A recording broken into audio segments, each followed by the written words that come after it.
Il 31 dicembre scatta il semaforo rosso, una corsa contro il tempo per salvare oltre 2000 posti di lavoro nel territorio agrigentino, una vera e propria fabbrica ormai storica destinata a chiudere i battenti e quella che dà lavoro ai precari in servizio nelle amministrazioni pubbliche. Un'emergenza sociale che rischia di esplodere, una bomba innescata e alimentata negli anni dalla politica, dai politici, non più in grado ora di governarla. E allora la protesta monta, le polemiche divampano e gli amministratori degli enti locali si trovano con una patata bollente scottante fra le mani.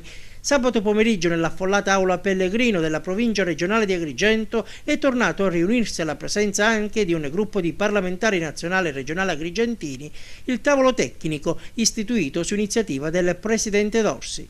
Siamo intenzionati a non permettere nessuna strumentalizzazione da chicché sia, tanto che con i sindacati, con le forze politiche presenti, perché non sono tutte, con i precari ma anche con tecnici, stiamo preparando un tavolo tecnico per dare le risposte concrete. Per la prima volta stop ai fiumi di parole, proposte concrete, costituzionalmente orientate e sostenibili, così le ha definite colui che le ha elaborate, il consulente dell'ANCI Sicilia Misuraca.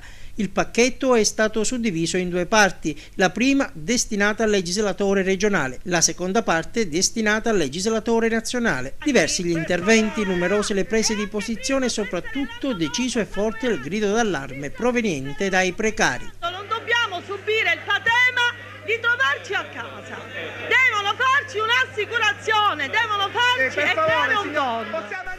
Il tavolo tecnico, visti i tempi stretti, tornerà a riunirsi il 20 giugno per conoscere gli sviluppi. I nostri parlamentari debbono far fronte alle loro capacità politiche di mediazione con il governo nazionale e con il governo regionale e debbono fare in modo di trovare le norme che noi abbiamo costruito anche attraverso il tavolo tecnico che abbiamo organizzato e di dare le risposte. Queste risposte certamente non potranno allungarsi nei tempi, ma debbono essere circoscritti a un determinato periodo. Entro il giorno 20 desideremmo conoscere in un'altra riunione cosa hanno fatto i nostri documenti, e se sono arrivati alle varie commissioni parlamentari e se hanno avuto un percorso.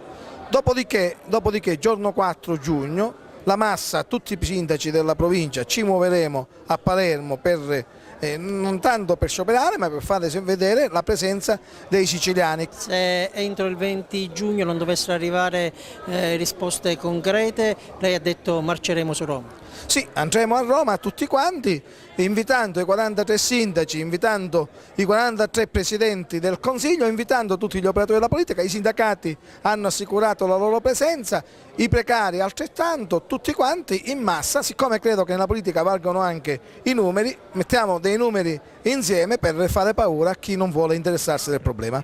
Attenzione, la stabilizzazione, la vera e